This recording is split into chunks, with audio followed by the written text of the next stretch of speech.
Paramai, good morning. This is Judith Lay welcoming you to Manx Radio and to the podcast of this week's edition of At Your Service. Manx Radio! In their own way, each of our topics today are quite challenging, but both have at their heart a desire to care for the safety and well-being of people, but in two very different settings. Psychologist Dr Lisa Oakley will be talking about spiritual abuse, and Tommy and Brooke Harrison are a couple of street angels.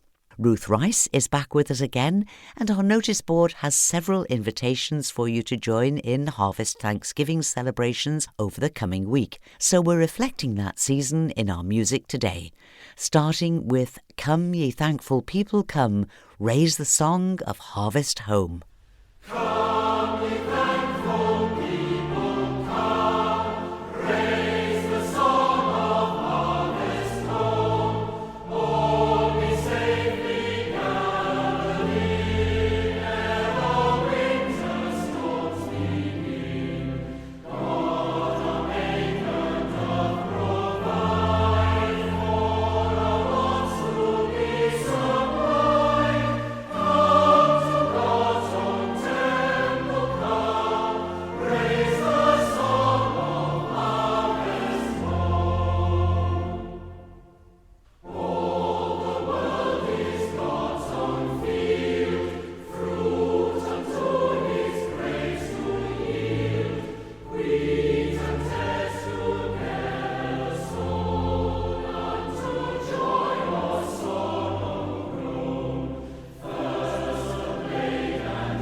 The Huddersfield Choral Society there, and the Harvest hymn, Come Ye Thankful People Come. The two words, spiritual abuse, don't sit comfortably together.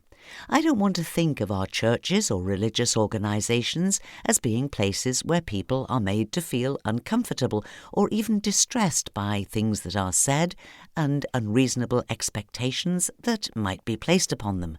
But in order to build a healthy culture where this can't happen, there needs to be awareness and sensitivity, and for good practices to be firmly in place, so that if problems do arise, they can be safely recognised and resolved. And to help in this, our local safeguarding advisor, Tony Connell, who works with churches of all denominations on the island, invited psychologist Dr Lisa Oakley to lead a morning based around recognising and avoiding spiritual abuse. That was on Friday, and when it ended, I had a few moments to reflect with Lisa about what she'd been saying. Lisa and her husband Tim are committed Christians, very involved in the life and ministry of their local church in Crewe in Cheshire. And as Lisa revealed at the start of her talk, The eldest of their 2 daughters showed at the tender age of about 3 that she had, well, you might say, miraculous powers. When I was pregnant with my youngest daughter, my oldest daughter wanted a baby sister on her birthday. And we did try and explain that we couldn't order a sister, and she wouldn't come on her birthday because she wasn't due for some weeks after that. But every night she prayed that she would have a baby sister on her birthday, and her baby sister did turn up on her birthday. And following that, my husband did say to her very quickly, "Don't ever pray that again, we're done now." So, Lovely story. So tell me a little of your background, please. Okay, so I work in psychology at the University of Chester. I've been a psychology lecturer for a long time now, probably about 25 years. I used to work at Manchester Met, and I am a Christian. I go to church, and about 21 years ago I started to research this area called spiritual abuse, which people weren't really talking about at all here, but there were some books talking about that within the States, and that's kind of where I started looking at this whole area called spiritual abuse. There somehow seems to be a contradiction, doesn't there? You don't necessarily want to put those 2 words together. No, and I think actually in one of the pieces of research we did, somebody actually just said just that, these 2 words shouldn't be put together. And I think that's true. I think, but the term itself, spiritual abuse, has been to some extent controversial. And I think we need to be honest about that. But I think that what's really important is that when people are experiencing harm, and in some way that harm is related to their spiritual or religious beliefs, so it's happening within a religious context or with a religious justification, that we need to acknowledge that in the same way that we would acknowledge any form of harm that people are experiencing. So what is spiritual abuse, Lisa? Spiritual abuse is a form of psychological abuse of adults or emotional abuse of children, so that's why we would put it into those categories, that's characterised by a systematic pattern of controlling coercive behaviour, either within a religious context or with a religious justification or rationale. Do you think this is an area where people have been victims of this but not realised that that is what's happening to them? I think definitely, because the terminology itself is new and emerging. I mean, it's been around for a while, but I think not commonly used, particularly not used within the UK or the Isle of Man. So I think that it definitely is in that position. But if you look back at other forms of harm, financial abuse, but that's a newer terminology and has been something that we've recognised more recently than perhaps something like domestic abuse. But with all forms of harm, there is a process by which people start to recognise harm, and then they might start to recognise the different ways in which that harm might be perpetrated. So with domestic abuse, at one point, it was seen as a marital issue and something that statutory agencies didn't get involved in. And then it was seen, no, this is something that needs to be addressed. But then we've grown our understandings about the fact that males can be victims of domestic abuse and that children can perpetrate that towards their parents and carers. So lots of forms of harm we have learned about over time and grown to understand more. And the word abuse, it needs to be used very carefully, because this isn't about violence. It's the emotional damage, about pressures being put upon people, expectations. Some of the work that we've been doing is trying to help people understand, well, where does behaviour fit? So we've got this diagram. And at the one end, we've got green, which is, what's really healthy and good about what's happening within our faith cultures. And there is plenty of that. And I think it's important that we acknowledge that. And then we might look at, well, what's unhelpful behaviour, which we all do at times, where we don't communicate well or we're defensive, a little bit defensive, and we might recognise that and address it. When we get into patterns of behaviour, that might become unhealthy. And then if we get to a point where we're witnessing behaviour that would fit into the category of psychological abuse of adults or emotional abuse of children, and there's a systematic pattern of highly controlling coercive behaviour within a religious context or with that religious rationale or justification, it might cross that threshold into spiritual abuse.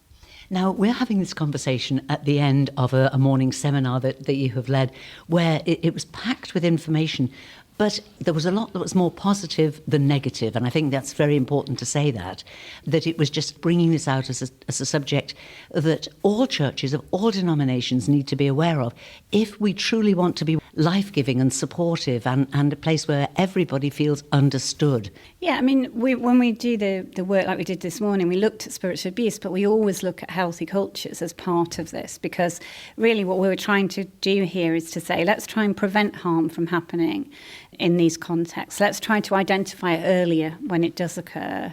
And let's try to respond well and effectively. And so part of what we've been looking at together is, well, what does healthy look like then? And how do we create healthy cultures in which everybody thrives and flourishes? So the work, although addressing harm is part of the work, and it's a really important part, so is how do we create safer, healthier cultures for the future? You did have a list of examples. Could you just briefly run through those? So the whole experience is one of coercion and control, but how that is enacted can be different. So there is often a lot of pressure to conform, and that might be a lot of pressure to go to lots and lots and lots of meetings, but that might be equated to your relationship or commitment to God. We also sometimes see enforced accountability, so having to be accountable to somebody, not having much autonomy and choice about who that person is or what information is shared with that person. We often see a lot of censorship, so the inability to ask questions, to disagree, and to speak out if you have a concern about what's happening. We also see the use of scripture to justify or as a rationale for behaviour. So we might see some messages, I call them biblical discourses, but big messages around things like forgiveness, which in and of itself can be really, really positive message. But if it's used to say, well, you have to forgive because you're a Christian, therefore you can't speak out about harm, then that can be really, really unhelpful and harmful. And we might also see the use of divine positions. So God's appointed me, therefore you can't question. And we might see the use of spiritual threats. So, what God might think of you or what might happen to you if you don't do what you're being asked to do. I think one thing that's really important to say is you might not see all of the characteristics in every case, but you would definitely see that coercive control. I also think it's important to be really clear that we have heard over the time we've been doing the work lots of stories of leaders who've had these experiences as well. So one of the things we're saying is if we're going to build healthy cultures, we need to be protecting and looking after our leaders in the same way that we want to protect everybody that's within our congregations. And perhaps the leaders who have these experiences might be even more hidden in terms of their stories. Now, you're very experienced in this, Lisa, and I have to say that I have nothing but admiration for you for leaping into an area that's going to produce a lot of emotion in the people who hear you and the people who respond either defensively or appreciatively. And I'm not expecting you to give us the answer to all of this, but is it openness and dialogue that's going to get us onto a better footing with this? What should somebody do? If somebody's listening to this and thinking, oh, that sounds a bit familiar, what would you encourage them to do? I think if somebody's listening and they're feeling like they have had this experience, then I think here there are people that they can speak to, and there are safeguarding officers on the island. There are a variety of people that they could go and speak to about the experience that they have. There is also an organisation called Replenished Life, which you can find on the internet. They offer a free helpline to speak to people totally confidentially about the experiences that they have. So I think if that's the position you're in, those are places that you could go. I think if you're in a different position where you're sort of thinking that it's not my experience, but how do we begin to do work in this area? I think the first thing is to do what we've been doing today, which is start to have some conversations about this. And when you have those conversations, people, will often sit and talk about, yes, we know these things happen. How do we address them? How can we work better together? But I think where we're not talking about it, then that means that if people are experiencing it, they're not hearing their story told. They don't know that they can tell their story, and we're not equipping people to respond well when those stories are told. So I think raising awareness is really, really important. Dr. Lisa Oakley, thank you very much indeed for being with us and for talking with us this morning. Really appreciate it. Thank you very much for having me. Glad that I live am I, that the sky is blue.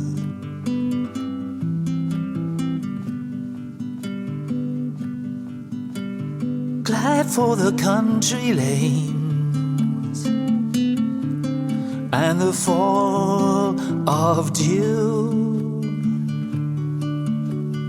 After the sun, the rain.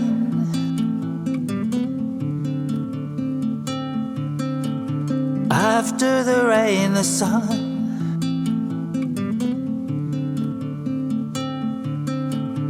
This is the way of life, till the work be done.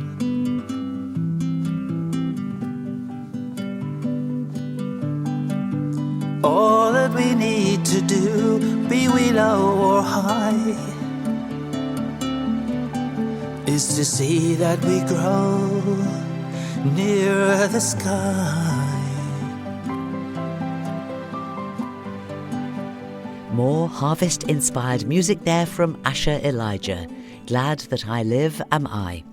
And before that, I was talking with psychologist Dr Lisa Oakley about spiritual abuse.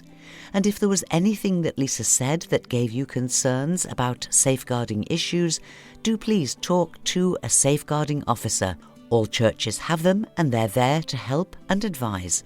And the All-Ireland Safeguarding Advisor, Tony Connell, is always available to listen and help. You can contact him on 829 353. 829 353. All that we need to do, be we low or high, is to see that we grow nearer the sky.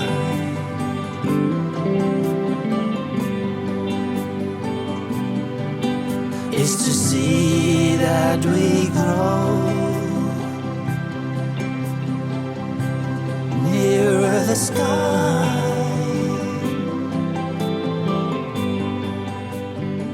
What is a street angel and what does it take to be one? Well, my next guests have all the answers.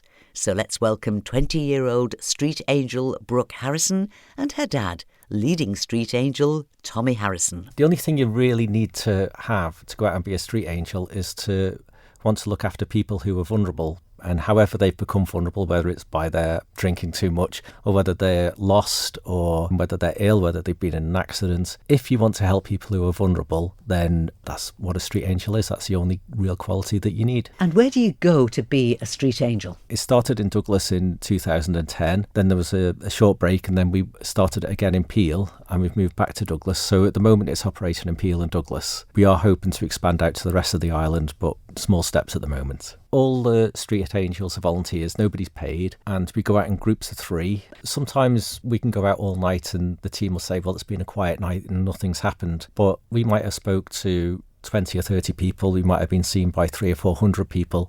They know that we're street angels. And it kind of lets people know that there's a bit of love in the world and that there's somebody out to look after them just to see that they're okay.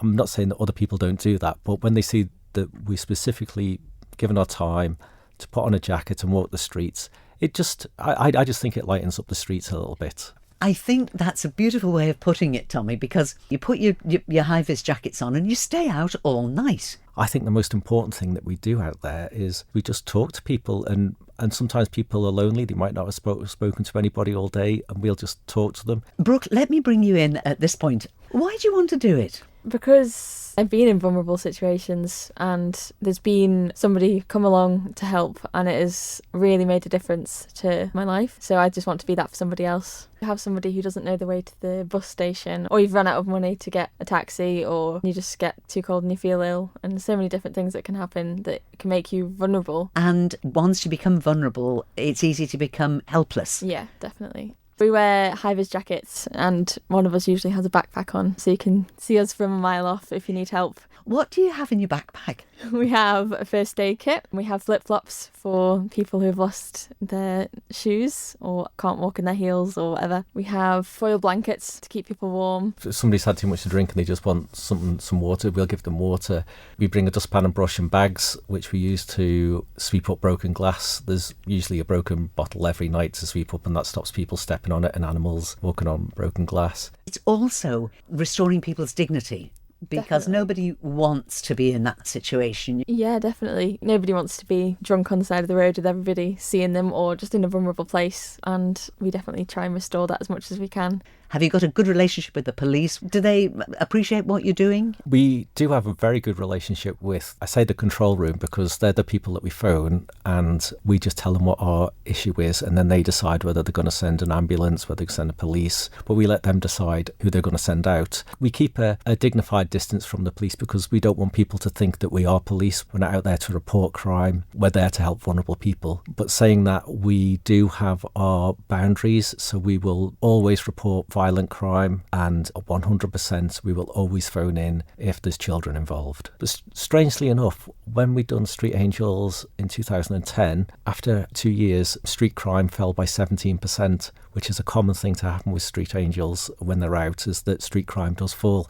I have no idea why, but in big cities it can fall by up to 50%. Street Angels is a national movement that you have planted here on the island. I think the team ranges from 19 to 80, so we have got a big age range. We also have like delivery drivers who help us, and people around, especially Peel, really recognise us and know when to point us in the right direction. Building up that network with different people around about who know you're going to be there, know that you're going to know what to do. In Peel, we've networked really, really well with the people of Peel, drivers and taxi drivers. They get to see a lot of what's happening, so they can point us out and say, there's a bunch of kids down on the prom that are drinking too much, and we can go and see them. Sometimes people just walk up to us and say, there's somebody over there that needs help. So it's really good to build a good rapport with people in the community. But we certainly do encourage people to phone the police if there's a big issue. But working with the community is absolutely essential. We're known in Peel and we're starting to get known in Douglas. Well, it's great to see that the Street Angels are back in force. So if somebody wants to know more with a view to perhaps becoming a Street Angel, how do they get in touch with you, Brooke and Tommy? How do they do that? Well, there's a Facebook page which is Street Angels Isle of Man, and you can message us through that. Message me, Tommy, on 451 831. 451 831. Street Angels, another great example of putting faith into action. Committed Christians Tommy and Brooke Harrison there talking about their outreach, walking the streets of Peel and Douglas through the night with a helping hand for anyone who has, for whatever reason, become vulnerable. And those contact details again, go to facebook.com and search for Street Angels Isle of Man, or ring or text Tommy on 451 831. And now it's time to welcome back Manx-born Ruth Rice, founder of the mental health charity Renew Wellbeing, cafe-style spaces where everyone is helped and encouraged to find their own path to inner peace and wholeness. And whilst everyone and anyone is welcome at Renew without pressure or judgment, Ruth's own deep faith puts God at the centre of all she does. Based on her own experiences of breakdown, Ruth has created for us a personal A to Z of well-being, in the hope that the tips and coping strategies that she has found helpful might help us too. We've now reached the letter R. R is for resting thought rate.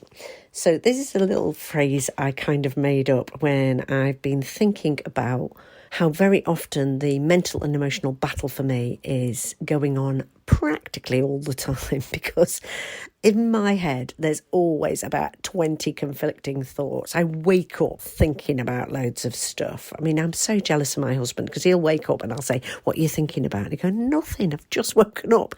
I'm always thinking about stuff. What I realised, though, over the time of not being well and kind of being overwhelmed by anxious thoughts, is that I can choose what I think about. And taking a little phrase out of the Bible, a little phrase that's always good and true.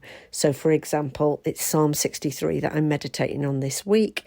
And there's a little phrase that says, Lord, your love is better than life. I want to make that what I call my resting thought rate. So what I mean by that is, you know, like your resting heart rate is when you're at rest and your heart sort of settles. When I'm at rest and my mind begins to settle, what does it settle on? Does it settle on a worry or a concern, or does it settle on something good and true? And I've begun to realise if I meditate on something good and true at the start of the day, and every time I pick up a cuppa during the day, then when I come to rest, my thoughts can come to rest as well. So, resting thought rate, if that's any help to you.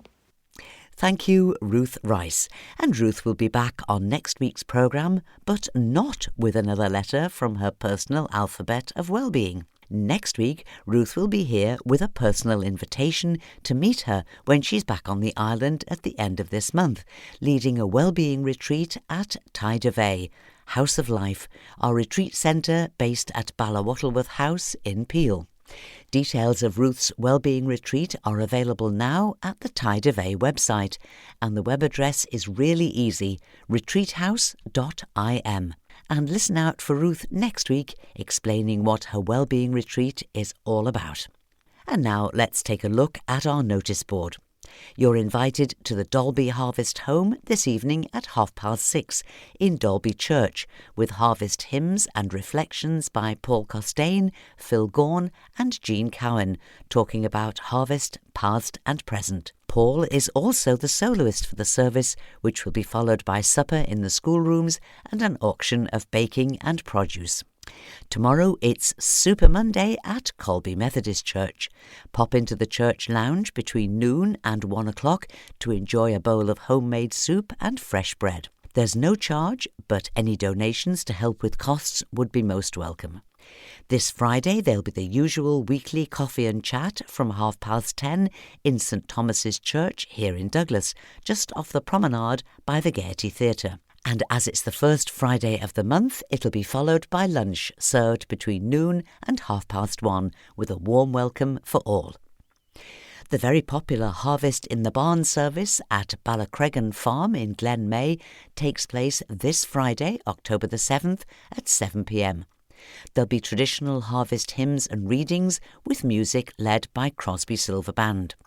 Reverend Joanna Smart will preach, and there'll be refreshments after the service, and that'll be followed by an auction of produce. Ballacregan Farm is at the end of the Sound Road in Glen May. Go to the bottom of Glen May Hill and follow the signs to Harvest in the Barn. Everyone will be made very welcome. Looking ahead now to next weekend, and next Saturday, the 8th, the Island Spirituality Network meets at St John's Mill. The speaker this month is Reverend Richard Carter of the Nazareth community, which is based in St Martin in the Fields Church in London. The theme is The City is My Monastery, a Contemporary Rule of Life. The morning runs from 10 a.m. to 1 p.m, and Church's bookshop will be there too, with a wide selection of books, greetings cards and gifts, a chance for you to do some early Christmas shopping during the mid-morning coffee break. Next Sunday, October the 9th, it's Harvest Festival at Port Erin Methodist Chapel, and this will be particularly special as it will also be the last service in the present chapel before they move out of the building and into the Sunday school where all future services will be held. The harvest service next Sunday morning will be at 10:30, and Ruth Keggin-Gell will be singing. Her grandmother, Esme McCaig, was the organist in Port Erin some years ago. And on the Saturday evening, the 8th, there'll be an evening of nostalgia and memorabilia and a harvest supper starting at 5 o'clock when Paul Costain will be singing. That's all next weekend in Port Erin Methodist Church. Bride Methodist Chapel invite you to their Harvest Festival service next Sunday afternoon at 2:30. Please note the change of time. The preacher will be Reverend David Shirtliff, and there'll be items by the Sunday school children, and the service will be followed by afternoon tea. That's Bride Methodist Chapel next Sunday afternoon at 2:30. Also next Sunday, the 9th, there's a concert in Lazaire Church and Arts Centre next Sunday evening at 7:15. It's an evening of Baroque instrumental music presented by the Burn Bray Ensemble and the Kirkmichael Chamber Orchestra. Admission is free and there'll be refreshments served during the interval. Parking will be in the field below the church with people there to help and guide. There is limited parking by the church itself, and there's wheelchair access into both the church and the toilet facilities. And that's all that we have time for now, but I'll be back tonight at 9 o'clock for Sundown, easy listening music to round off your weekend, and I'd love you to join me if you can. Do please email me if you've got items for the notice board. My address is judithlay@manxradio.com. So, till whenever we meet again, this is Judith saying thank you for listening, and I wish you and those you love a blessed and peaceful week, and a very good morning.